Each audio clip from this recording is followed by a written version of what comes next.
খুলে বিপত্তি। শুক্রবার রাতে হাওড়ার বীর শিবপুর স্টেশনে ঢোকার মুখেই বিপত্তি। কাপলিং খুলে যায় হাওড়া মুম্বাই রেলের, এগিয়ে যায় ইঞ্জিন ও দুটি বগি। ট্রেনের গতি কম থাকায় বড়সড় দুর্ঘটনার হাত থেকে রক্ষা। বীর শিবপুর স্টেশনে চলে মেরামতির কাজ। নতুন বগি লাগিয়ে রাত 1:15 নাগাদ ফের রওনা দেয় ট্রেনটি। এদিকে এই ঘটনায় নতুন করে রেলের রক্ষণাবেক্ষণ নিয়ে উঠছে একাধিক প্রশ্ন। দেবাশিস রয়েছে, দেবাশিসের সঙ্গে কথা বলবো। দেবাশিস, বড়সড় দুর্ঘটনা ঘটতে পারত, ঠিক কিভাবে ঘটনা ঘটলো কি জানা যাচ্ছে?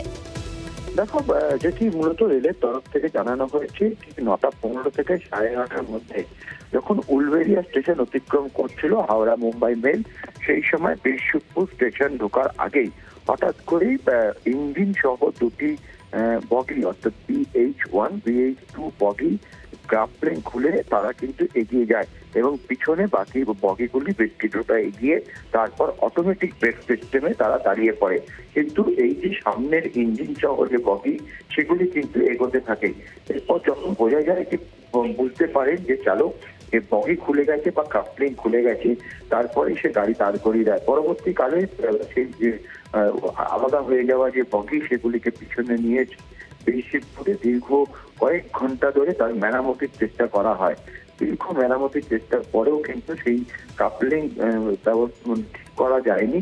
পরবর্তীকালে রাত 12:30 পৌনে 1টা নাগাদ নতুন করে দুটো বগি এনে BH1 BH2 আলাদা বগি নিয়ে এসে সেটিকে এই ট্রেনটিকে 1:15 নাগাদ ছাড়া হয়। তবে বারবার এই ঘটনা ঘটলো সে বিষয়ে কিছু জানতে পারলে?